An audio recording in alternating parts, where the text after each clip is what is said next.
Kā šais ziemīšos zināja, audārītim nomainīt slotiņas logu tīrītājiem, jeb tas saucamais Viper service mode, kur šādi te tu nevar viņu pacelt, viņi tas parās iekšā pārsegā un tā tālāk. Iespējams, ka tu zināji, bet ja nezināji, ierakst komentārā, vai tev tas bija noderīgi. Tātad, ko tu dari? Ņem aizdedz atslēgu, vienkārši rāpies iekšā, pārbaudi, protams, vai tev tur nekas nav piesalis un sasalis. Protams, labāk darīt to ir siltumā, ja? Bet nu tomēr, ja nu tev noderēs, ja?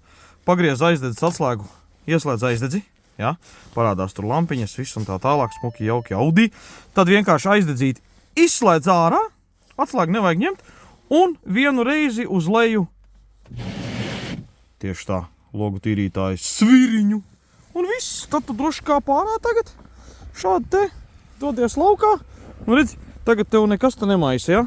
Tas saucamais services modes. Nu, pasties, vai nav svētīgi? Godīgi sakot, es pat pirmo reizi šito daru. Zināju, ka tā var. Bet nu nereiz nebija nācies tā īsti.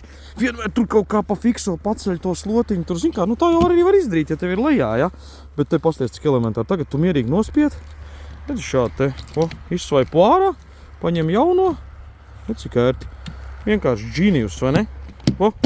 Šādi te. Un tad, kas jādara arī pēc tam, nu tu jau zini.